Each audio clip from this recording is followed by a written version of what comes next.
cette conférence de presse porte un espoir. L'espoir que quand les pouvoirs publics auront pris connaissance réellement de ces informations, car je ne peux pas croire qu'ils en aient réellement une connaissance, ils auront la volonté d'agir en conséquence. Il n'y a pas d'histoire qui se construit sans mémoire. Il n'y a pas d'histoire qui se construit sans mémoire. Et nous, acteurs, nous savons à quel point la mémoire fait partie de notre survie.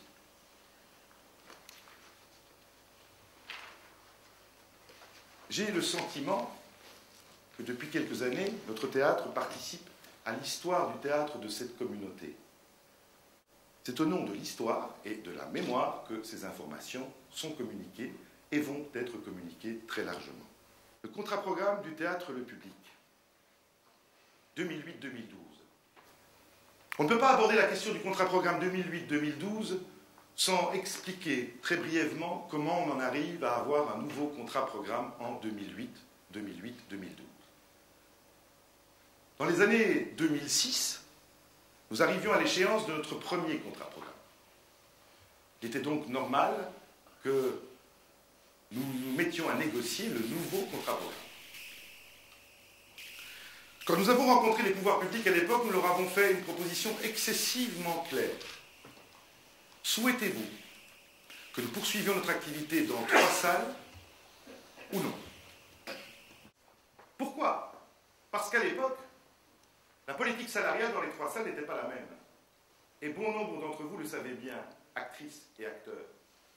Il y avait des conditions d'emploi dans la grande salle supérieures à celles de la petite salle, à tous les niveaux. Metteurs en scène, acteurs, décorateurs, régisseurs.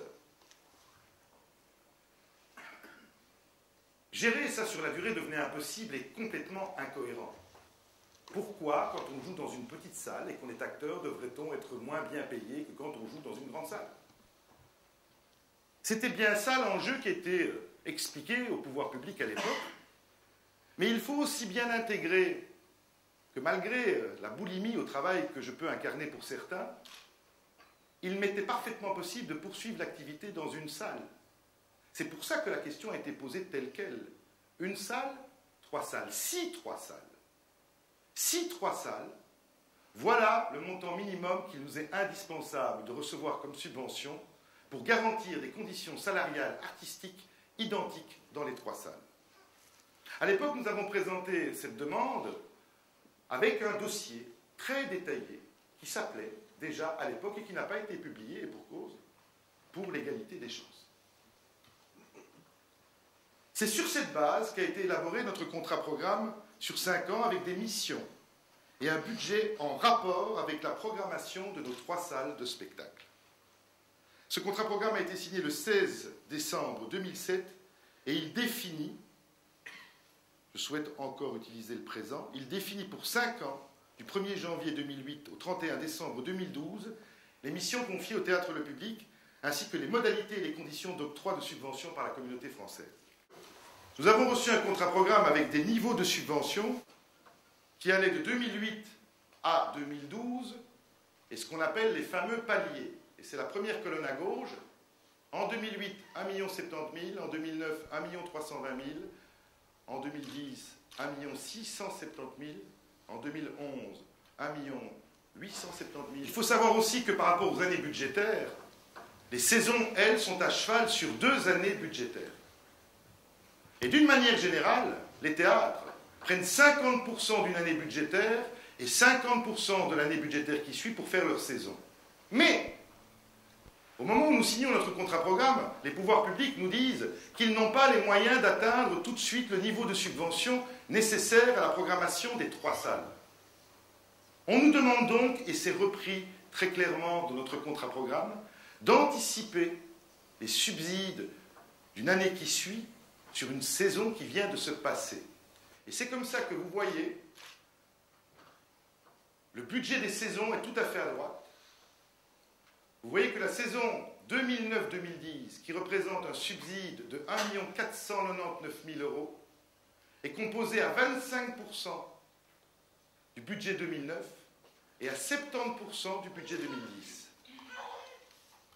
Il est excessivement important d'intégrer cette réalité parce que nous sommes un des rares théâtres à avoir une affectation non égalitaire d'une année budgétaire sur l'autre.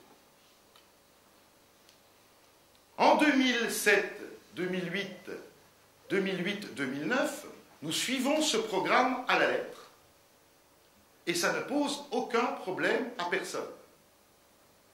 Par ailleurs, nous sommes à l'équilibre budgétaire depuis 7 saisons et nous avons des rapports de réviseurs qui l'attestent.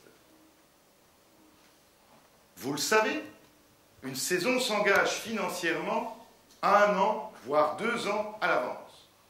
Donc quand nous programmons notre saison 2009-2010 avec un budget de 1 499 000 €, nous sommes en janvier 2009.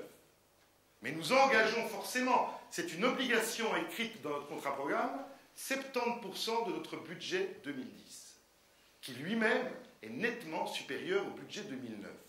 Pourquoi? Parce qu'il est impossible de répondre au cahier des charges qui est le nôtre sans avoir ces montants budgétaires. Pourquoi? Parce que les responsables politiques souhaitent que, dès le départ, ce nouveau contrat-programme donne le maximum de sa puissance en matière d'emploi, et c'est normal. Mais qu'est-ce que ça impose, cette logique? Ça impose d'avoir une banque qui finance en amont le subside qu'on va recevoir par la suite.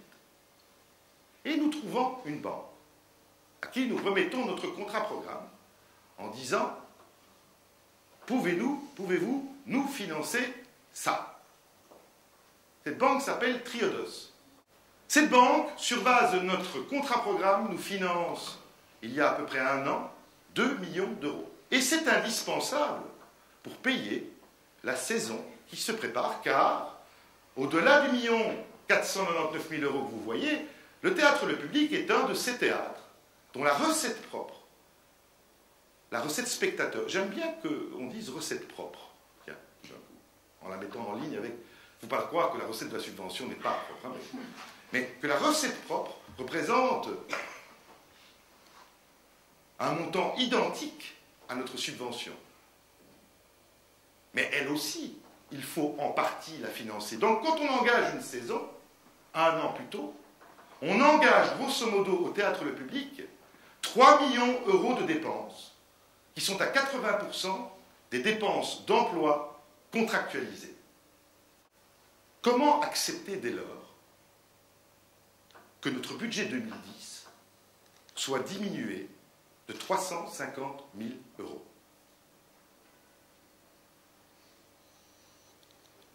Comment l'accepter? D'autant plus qu'au moment où je vous parle, je n'ai pas une information officielle qui nous confirme cet élément.